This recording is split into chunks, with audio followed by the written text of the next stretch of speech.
পাকা আমের সিজনে আমরা কম বেশি আমসত্ত্ব কিন্তু সবাই বানাই। তবে আমি একটু ভিন্নভাবে বানানোর চেষ্টা করি। আপনারা একবার হলেও রেসিপিটি ট্রাই করবেন, ট্রাস্ট মি, মুখে লেগে থাকবে। আসসালামু আলাইকুম ভিউয়ার্স, আমি প্রত্যেক বছর কিভাবে টক ঝাল মিষ্টি আমসত্ত্ব বানাই আজকে সেই রেসিপিটাই আপনাদের সঙ্গে শেয়ার করব। আচ্ছা, এখানে আমি 3টি পাকা নরম আম নিয়েছি এবং 2টি আধা পাকা আম গ্রেটারে গ্রেট করে নিয়েছি। আমি 2টো আধা পাকা আম কেন নিয়েছি আর কেনই বা আমি আমগুলো ব্লেন্ড না করে গ্রেট করে নিয়েছি কারণটা আমি একটু পরে বলছি। চলুন আগে রান্নার প্রসেসটা আমরা স্টার্ট করে ফেলি। আচ্ছা, প্রথমে আমি গ্রেট করা আমগুলো একটি কড়াইয়ে নিয়ে নিব। এরপরে আমি হাফ কাপ পরিমাণ পানি অ্যাড করে দেব। এখন ভালোভাবে নাড়তে থাকতে হবে, না হলে কিন্তু নিচে লেগে যাবে।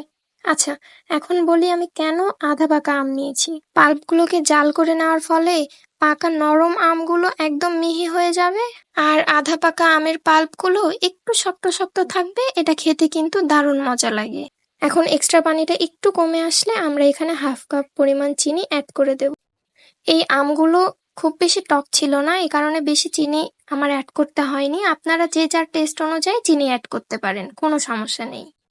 আর আমরা সবাই জানি মিষ্টি কোনো পদের রান্নাতে যদি আমরা একটু লবণ ব্যবহার করি তাহলে কিন্তু চিনির স্বাদটা দ্বিগুণ বাড়িয়ে দেয়।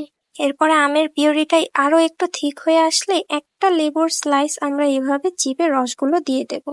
লেবুর রসটা মেশানো হয়ে গেলে আমরা এবার সামান্য কিছু চিলি ফ্লেক্স দিয়ে দিব। চিলি ফ্লেক্স দেওয়ার কারণে আমসত্ত্বতে কিন্তু ঝাল ভাবটা অ্যাড হবে, আর টক ভাবের জন্য তো আমরা লেবু ব্যবহার করেই নিয়েছি।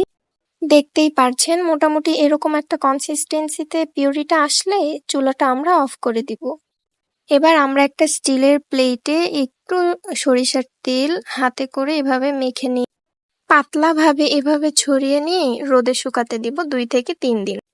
তবে আপনারা যদি আরো ঠিকভাবে দিতে চান এক্ষেত্রে কিন্তু শুকাতে আরো একটু বেশি সময় লাগবে। আপনারা চাইলে এটা ওভেনেও শুকাতে পারেন, কিন্তু রোদে শুকানোটাই বেটার। আচ্ছা, এবার রোদে শুকানো হয়ে গেলে আপনারা একটা ছুরির সাহায্যে প্লেটের চারপাশে একটু দাগ করে নেবেন।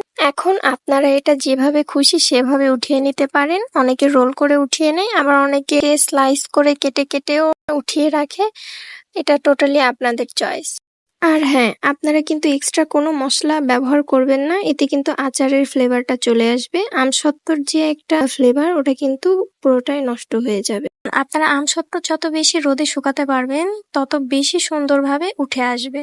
এই তো এভাবে খুব সহজে আপনারা ভিন্ন স্বাদের টক ঝাল মিষ্টি আমসত্ত্ব বানিয়ে নিতে পারবেন। রেসিপিটা একবার হলেও আপনারা ট্রাই করবেন।